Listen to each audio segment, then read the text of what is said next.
Hi, I'm Stu from HiveMind Automation and welcome back to the Hive. This week, we'll be taking a look at my brand new Ubiquiti UniFi U6 Pro. I'll talk a little bit about the reason for this surprise upgrade, and we'll take a look at some of the features of the unit. And as always, we'll look around the outside of the box, see what's inside the box. We'll get it hooked up to our network and we'll run a couple of tests. So while I roll the intro, why don't you take a moment to subscribe?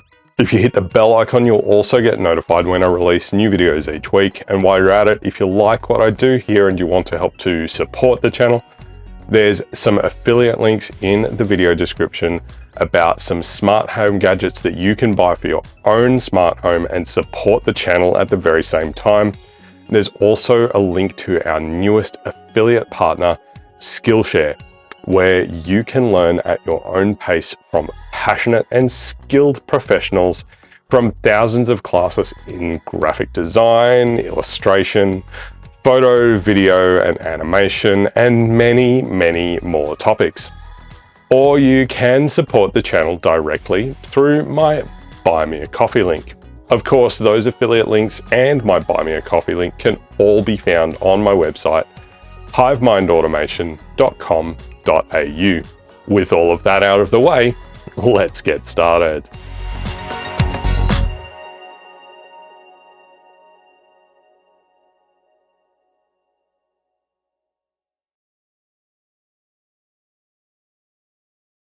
So those who have been watching the channel for some time might have noticed for a while now, I've been experiencing some kind of weird reliability issues with devices on my 2.4 gigahertz wireless network.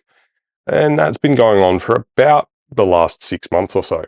Now, over the course of the last 3 or 4 weeks, things have been getting progressively worse, to the point that I started getting extremely poor network performance, not only on my 2.4 gigahertz network, but also on my 5 gigahertz network. As part of my troubleshooting process, I found that rebooting the wireless access point made everything much better for a while.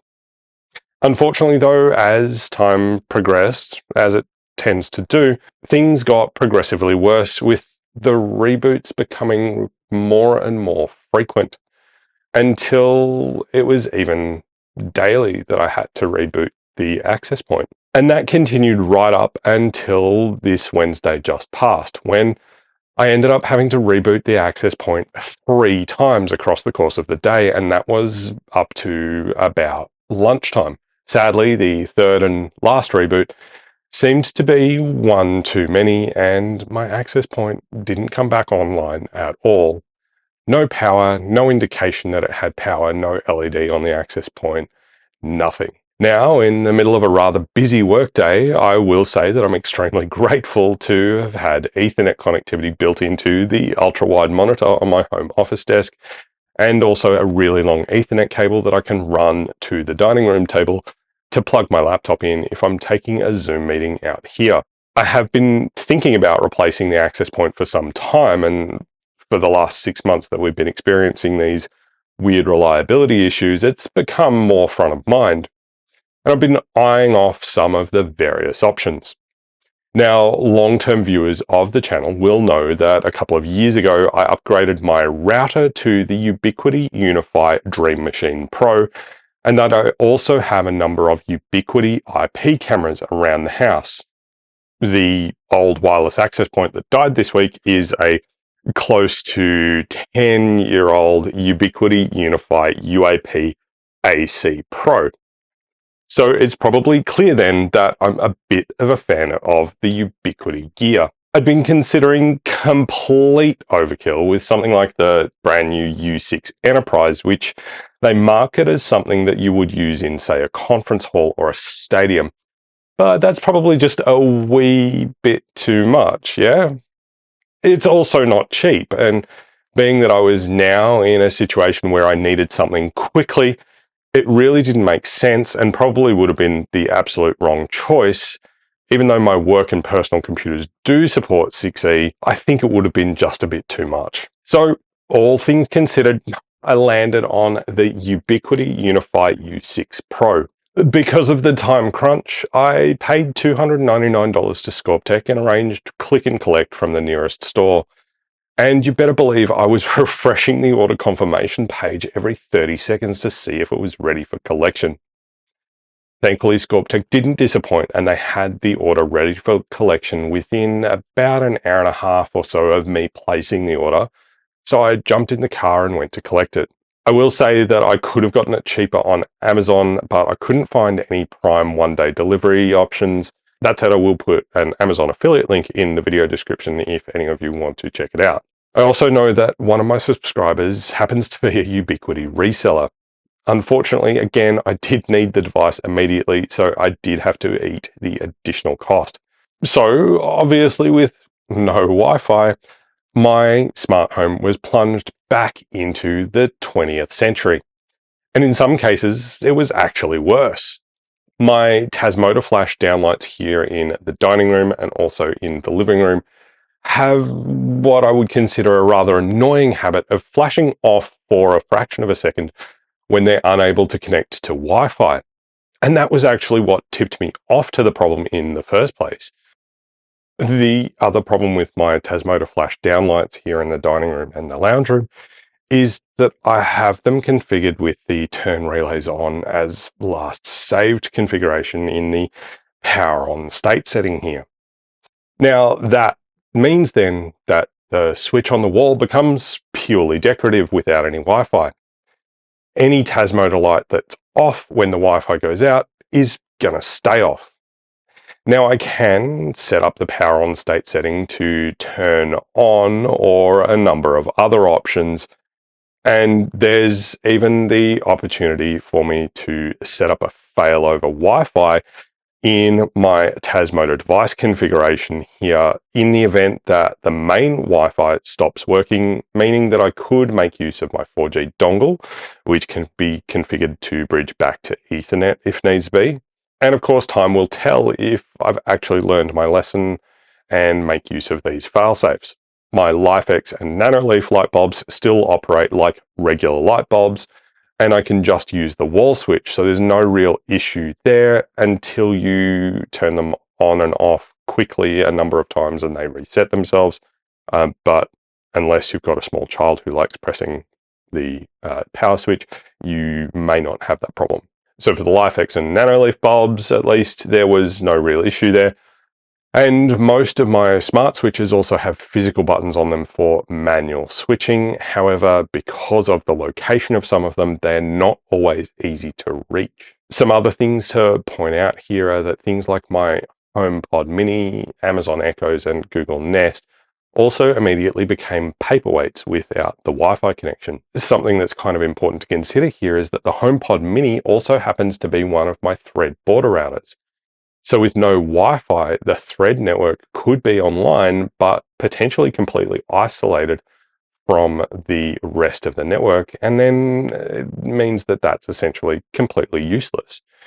Now, theoretically, my Apple TV 4K should also be able to operate as a Thread border router, and it is connected into my main network with an Ethernet cable.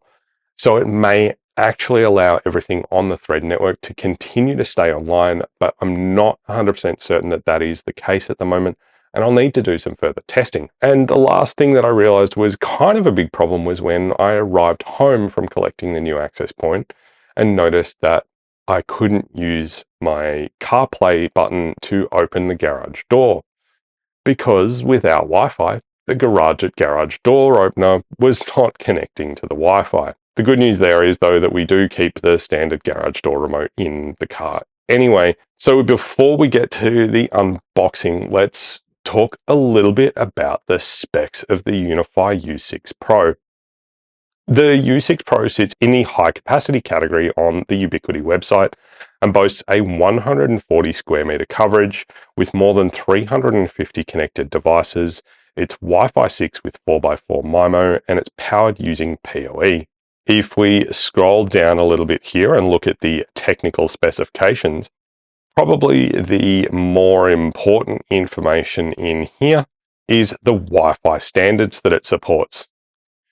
It supports 802.11a, b, g, Wi-Fi 4, which is the artist formerly known as 802.11n, Wi-Fi 5, formerly known as 802.11ac, and the new Wi-Fi 6 standard.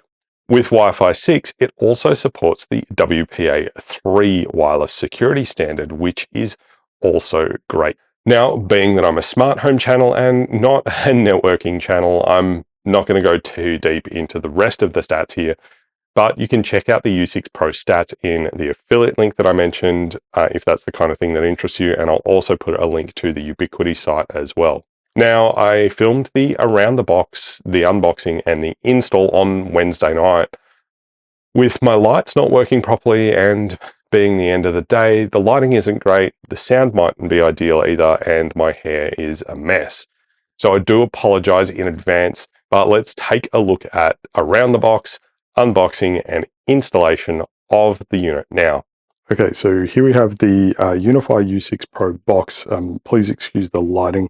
Unfortunately, because my Wi-Fi is broken right now, obviously I can't turn on some of the lights. Anyway, here we have the U6 Pro box. On the side here it says professional.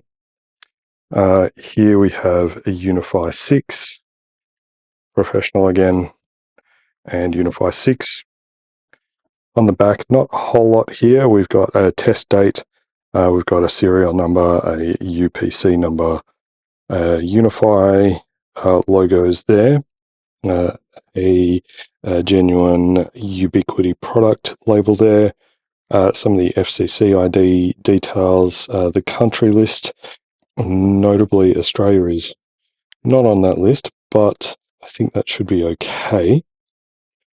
Yes, so broadband fixed wireless access members noted in bold. Model is a U6 Pro, FCC ID and IC there. Ubiquiti products are sold with a limited warranty described, and then there's the website and more warranty details there. I will just run my thumbnail along cellophane here so that we can peel back the plastic and get into the box. So with the cellophane off, we should just be able to lift up from the top there. And we've got the U6 Pro in there.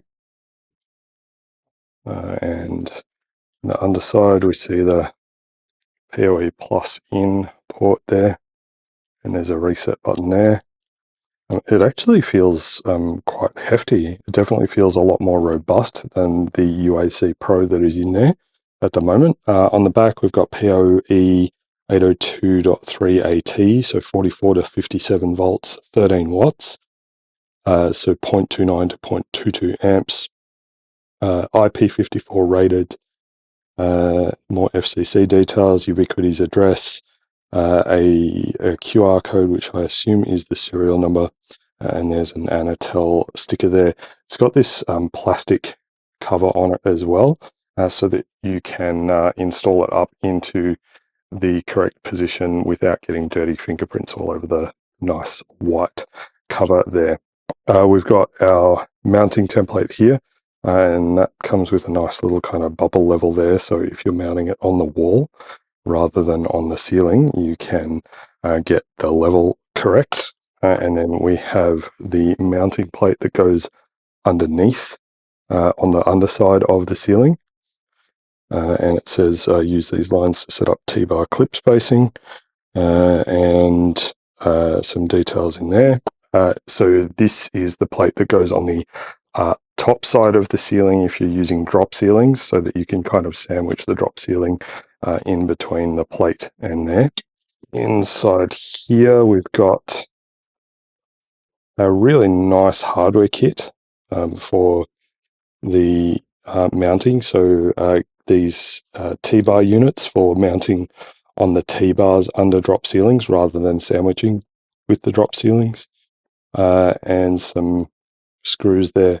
I do like this kind of EVA foam that they include with the Ubiquiti gear, and this little key here will hopefully help me to unlatch the existing one by slotting that in the right spot between the ceiling and the access point.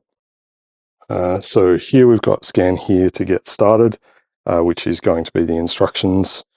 This is a little weather shield cover that goes on the bottom there, and you can slide the cable through that gap there. And we've got a little, I believe that's warranty information and a quick start guide perhaps.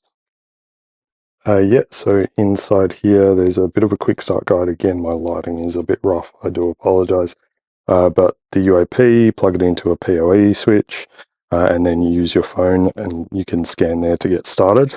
Details in here in assorted languages. Okay, so safety notices, if applicable. So that's what all of these are in a bunch of different languages. So all of the regulatory information is in that little manual there, including some safety details. So I'll just pop that back in the little baggie and back in the box. I'm hoping that the UAP AC Pro that I already have there uses the same mounting plate and we can just swap them out. Okay, so obviously now with the access point out of the box, it's time to go and install it.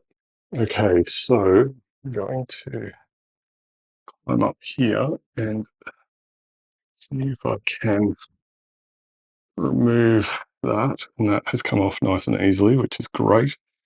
There's a couple of bugs and things in here, which is not so great, but we'll pull that out and we'll disconnect from the Ethernet there.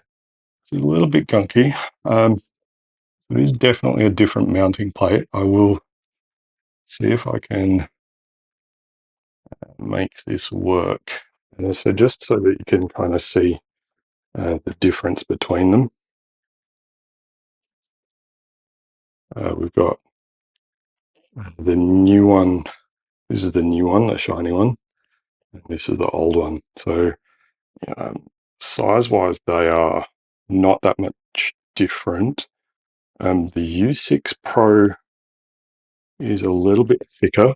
Interestingly, if we look again, so this is the new one, the U6 Pro. There's only the one port and the one reset button there, versus the UAP AC Pro, which has a backup port and a USB Type A port there. Presumably the USB Type A port is for flashing. I'm just out of interest going to see if when I plug this into the secondary, whether it comes up or not. No, that's still not coming up. So the whole unit is completely dead, it would seem. So looking at the pattern of where the lugs are on the back of each of these, the outer ring is the one that we're most concerned about, and it actually looks like all of the notches and lugs are in the right place. So there's a good chance that I'll be able to get this on the ceiling without needing to replace the mount. I may still replace the mount anyway. We will at least see if we can get this onto the ceiling without doing that. Okay, so I'm going to remove the old weatherproofing unit here, and I'll put the new one in place. You kind of have to stretch the hole on these a little bit to get the RJ45 plugged through. I believe you're supposed to field terminate the connectors here, but I'm not doing that because this is a replacement. So we got that in. Kind of feels like we tore the rubber a little bit to get that in, but that's okay. We'll make sure that that snag-free part of the lead is out of the way. Grab a little bit of extra slack here. Just plug this into the access point, and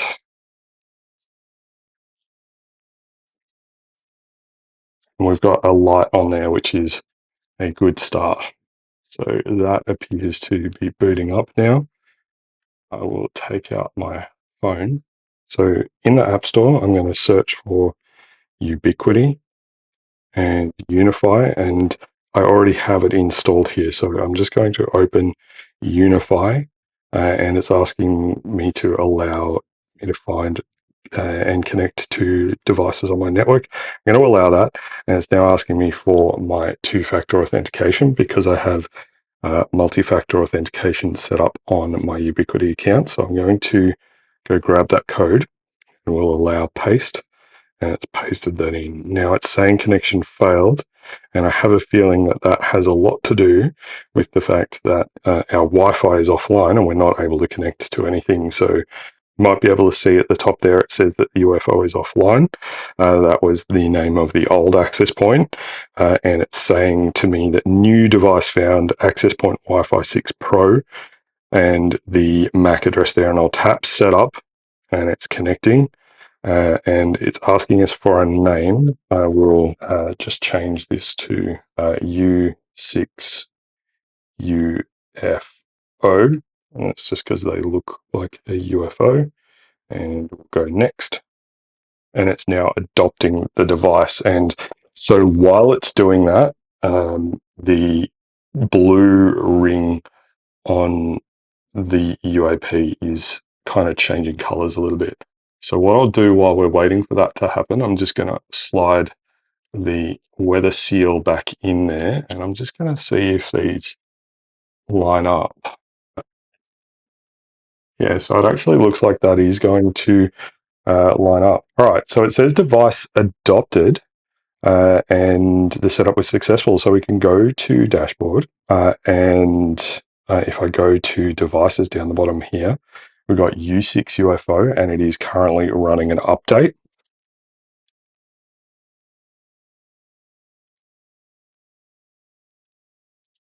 Okay, and now it says it's getting ready.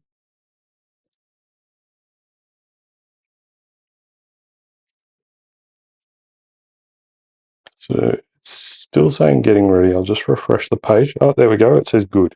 And it says it's been up for just over 2 minutes. So if I drill in here, we should be able to see the clients. So we've got clients connecting to it already on the Force. We've got our IP addresses listed there. We've also got our HiveMind automation Wi-Fi is listed there. 2.4 and 5 gigahertz, 88% and 85% is the experience. Uptime's only 2 minutes. Memory usage is at 20%. Our load average is looking okay there. It's in the all APs AP group, and the uplink shows as wired, gigabit Ethernet, packets down, packets up.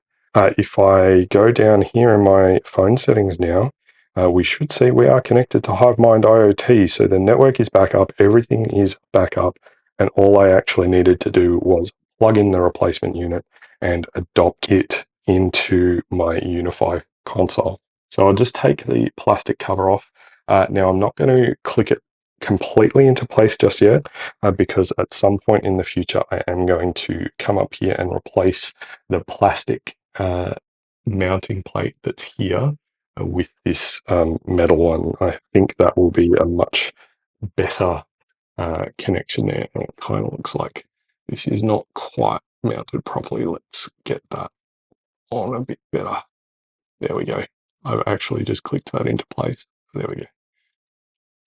So as soon as I managed to get the access point installed, the first thing I did was probably the most obvious, and I ran a speed test and immediately got a vastly better result than I saw on my old AC access point in quite some time. Before we wrap up though, let's take a quick look at the UniFi console.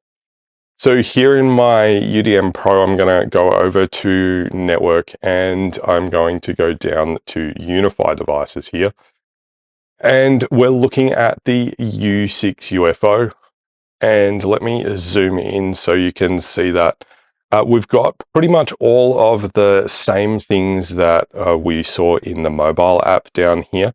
A little bit more though, because we've got things like our client connected details, the model, the MAC address. The Wi-Fi experience is showing 100% on both 2.4 and 5 gigahertz. We've got our uptime, etc., and our load averages. Details about our 2.4 and 5 gigahertz networks. The uplink details, it's uplinking to UDM Pro port 8. That's because I have a Cisco PoE switch in the middle, so it doesn't actually know what port it's connected to in the Cisco switch. I may look at replacing the PoE switch at some point. But we've got our overview, our insights here, and so history. So just after midnight this morning, it moved from channel 1 to channel 11 to optimize wireless performance. And that was shortly after it moved from 11 to 1, so I'm not sure why it did that. In settings, we can change the name. We've got nightly channel optimization, so that's what we just saw there. It had done its channel optimization. We can change the settings of our radios, so our channel width, the channel numbers, and the transmission power.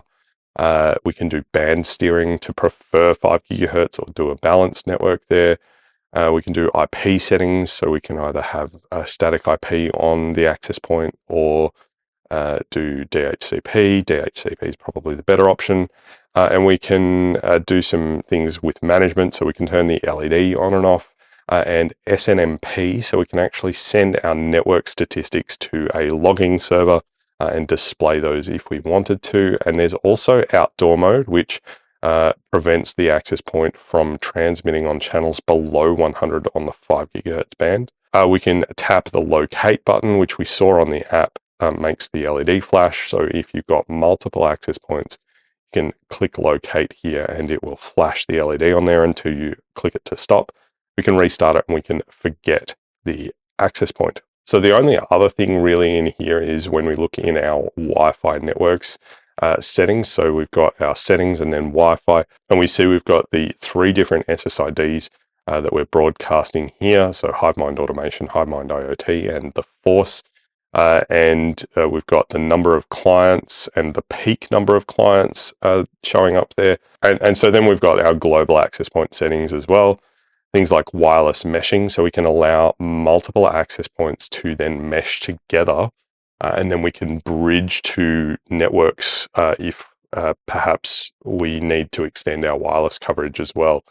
There's specifically UniFi mesh devices if we needed to create more of a mesh network. So there's also new Wi-Fi device auto link. So when enabled, UniFi wireless cameras and IoT devices automatically associate to streamline the adoption process. And we saw how easy that adoption process was in the installation. Now, if I drill into the HiveMind Automation network, you'll see here that we have broadcasting access points, and we can specifically select which access points we want to broadcast this Wi-Fi network. By default, we've got this all APs access point group, which my old access point, which has died, and the new access point are members of.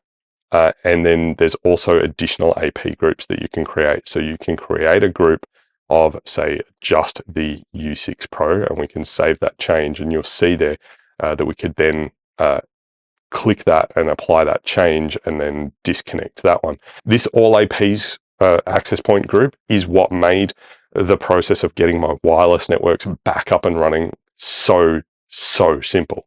Something I almost forgot to mention is that over here in Home Assistant, if we've got our UniFi network integration set up, we can drill into UniFi network, go to our devices, and if we search for U6 UFO and drill in here, we've also got some information about the U6 Pro in here, specifically whether or not it's up to date, and some diagnostic information, which really just shows if it's appearing as home or away.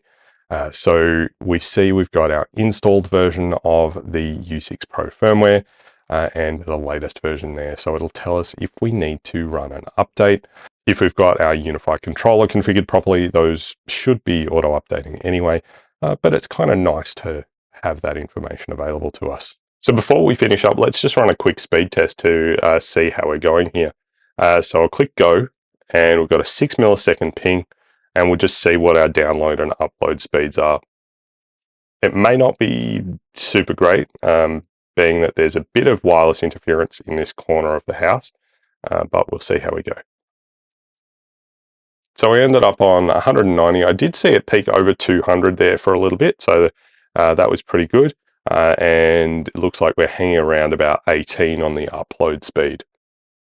So that's certainly not the best speed that I've seen since I got the new access point, but it's still pretty good. So that is the Ubiquiti U6 Pro in what I'll consider an unscheduled upgrade. So far, it's been fantastic having this access point, but it's only been a couple of days. I'm still noticing that speeds on my 2.4 gigahertz network aren't great, but the 5 gigahertz networks are much better and far more reliable. As I mentioned before, because all of my Wi-Fi SSIDs are all assigned to that all APs group, meaning that as soon as the access point was provisioned, updated, and back online, all of my Wi-Fi networks came back online and all the accessories started to reconnect. I've learned a couple of valuable lessons from the experience, and firstly, it's that I need to spend a little bit more time configuring my Tasmota lights to operate like regular light bulbs in the event of a Wi-Fi outage, or at least have a little bit more of a fail-safe, shall we say. I do also need to seriously consider a failover plan for my Wi-Fi networks.